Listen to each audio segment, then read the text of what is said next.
രാവിലെ എഴുന്നേറ്റു ചൂടുവെള്ളത്തിൽ ഒരു കുളി. ആവശ്യത്തിന് തണുപ്പുണ്ട്. മടിക്കേരി ഒരു ഹിൽ ടൗണാണ്. വളരെ പ്രശസ്തമായ പുരാതന ഒരു ടൗണാണ്. മലയാളികൾ എന്തോ അധികം വരുന്നില്ല, പക്ഷേ സീസണിൽ വരുന്നുണ്ട്. ഇവിടെ കാണുന്ന ഈ ബ്രാൻഡ് ഷോപ്പുകൾ കണ്ടാൽ അറിയാം മലയാളി വരുന്ന സ്ഥലമാണ്.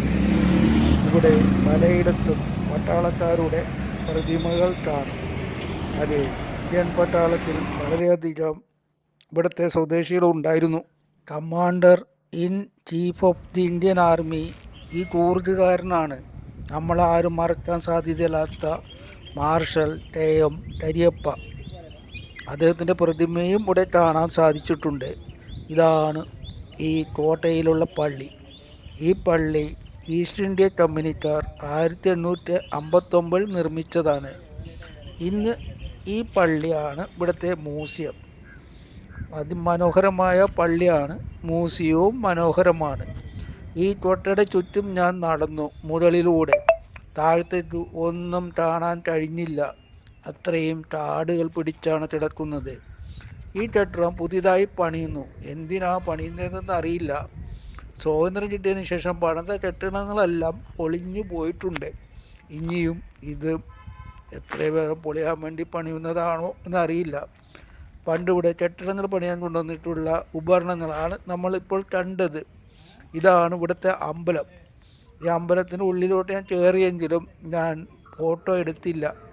ഇതാ ആ തോട്ടയുടെ ചുറ്റുമുള്ള മരങ്ങളാണ്. കാടും പിടിച്ച് കിടക്കുകയാണ്. താഴെ കെട്ടിടങ്ങളൊന്നും കാണാൻ പറ്റാത്ത വിധത്തിൽ കാടുകൾ. അതുകൊണ്ട് ഞാൻ അധികം അവിടെ വീഡിയോകൾ എടുത്തില്ല. ഇതാ പൊളിഞ്ഞു തുടങ്ങിയ പല കെട്ടിട ഭാഗങ്ങൾ, അതോ കോട്ടയുടെ ഭാഗങ്ങൾ. ഈ കോട്ട പണിതത് മുതിരഞ്ഞ രാജാവാണ്. അദ്ദേഹത്തിൽ നിന്ന് ടിപ്പു സുൽത്താൻ പിടിച്ചെടുത്തു. ടിപ്പു സുൽത്താൻ ഇത് ഒന്നും കൂടി മോഡിഫൈ ചെയ്തു. ടിപ്പു സുൽത്താൻ്റെ കയ്യിൽ നിന്നാണ് ബ്രിട്ടീഷ് ഈസ്റ്റ് ഇന്ത്യ കമ്പനി പിടിച്ചെടുത്തത്. ഇപ്പോഴും നല്ല നിലയിൽ നിൽപ്പുണ്ട് ആ കോട്ട. അതും സിറ്റിയുടെ ഒത്ത നടുവിലാണ്. ഒട്ടും നടത്തണ്ട. ബസ്സിന് വന്നാലും കാറിന് വന്നാലും. ഞാൻ മുറിയിൽ നിന്നിറങ്ങി ഭക്ഷണം കഴിഞ്ഞ് റോഡിലോട്ട് വന്നപ്പോൾ ആദ്യം കണ്ടത് കോട്ടയാണ്. എന്തായാലും കോട്ട കാണാൻ ഞാൻ തീരുമാനിച്ചു. അങ്ങനെ കയറി. ചെറിയൊരു പീസാണ് ഈ മ്യൂസിയത്തിൽ കയറാനുള്ളത്. കോട്ടയിൽ കയറാൻ ഒരു പീസുമില്ല. മ്യൂസിയത്തിൽ അധികം തോത്താണ്. ഇവരധികം പട്ടാളക്കാർ അല്ലെങ്കിൽ വീരന്മാരായിരുന്നു എന്ന് തോന്നുന്നു. അതുകൊണ്ട് തോത്തുകൾ ധാരാളം കാണാം. ഇതാ ഒരു പുലിയെ പിടിച്ച് അതിൻ്റെ സ്റ്റഫ് ചെയ്ത് വെച്ചിരിക്കുന്നു.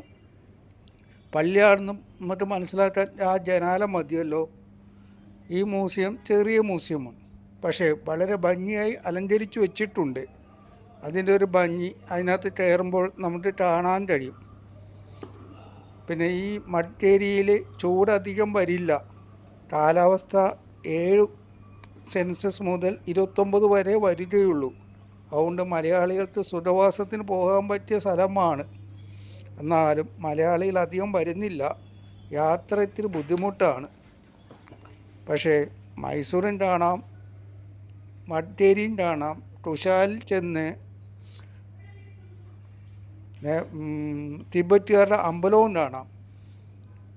അതുകൊണ്ട് മലയാളികൾ തീർച്ചയായിട്ടും വരേണ്ട ഒരു സ്ഥലം തന്നെയാണ് മടിക്കേരി. ഞാനിവിടെ വന്നിട്ട് ഒരു ഡോർമെറ്ററിലാണ് താമസിച്ചത്. നല്ല രസമുള്ള ഡോർമെറ്ററി ആയിരുന്നു. 550 രൂപയെ കൊടുത്തുള്ളൂ. ആകെയുള്ള ബുദ്ധിമുട്ട് ഇത്തിരി നടക്കണമായിരുന്നു, ഒരു 20 മിനിറ്റ്. കാറുള്ളവർക്ക്, 2 വീലർ ഉള്ളവർക്ക് അതൊരു പ്രശ്നമല്ലല്ലോ. പക്ഷേ ഞാനെല്ലായിടത്തും നടന്നു പോരേണ്ടി വരുന്നത് കൊണ്ട് എനിക്കൊരു ബുദ്ധിമുട്ടായിരുന്നു. അല്ലെങ്കിൽ ഓട്ടോയ്ക്ക് 50 രൂപ നൽകണം. ചിലവ് ചുരുങ്ങിയ യാത്രയായതുകൊണ്ട് ഓട്ടോ ഞാൻ കഴിയുന്നതും ഉപേക്ഷിക്കുകയാണ് പതിവ്. ബസ്, ട്രെയിൻ, ഓട്ടോ വേണ്ടെന്ന് വെക്കും. ബസ്സിനും ഇവിടെ ചാർജ് കൂടുതലാണോ? എനിക്ക് അങ്ങനെയാണ് തോന്നിയത്. ഇവിടെ ശ്രീലത്ത് ചാർജ് ഇല്ലാത്തതുകൊണ്ട് നമ്മളിൽ നിന്ന് ചാർജ് ഈടാക്കുന്നുണ്ടോ അറിയില്ല. ഇതാ മ്യൂസിയത്തിൻ്റെ ഭംഗി നോട്ടു. എല്ലാം കൊണ്ടും മ്യൂസിയം കാണാൻ നല്ലതാണ്. അവിടെ ചെന്നാലേ കാണാൻ പറ്റുള്ളൂ. അത് ഓർമ്മയിലിരിക്കട്ടെ.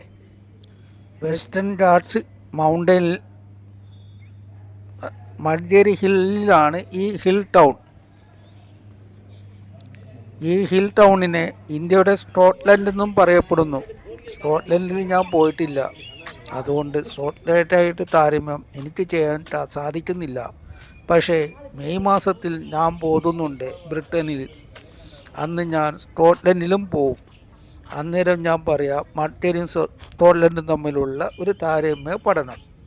ഇതാ ഇവിടെ പീരങ്കികളുണ്ട്, എല്ലാമുണ്ട്, പൂന്തോട്ടവും ഉണ്ട്.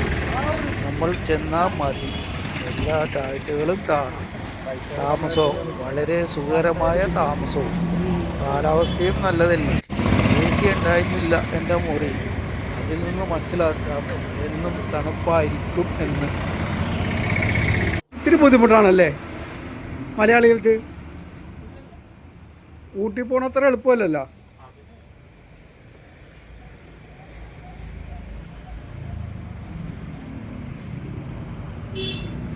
പേരൊന്ന് പറഞ്ഞേ.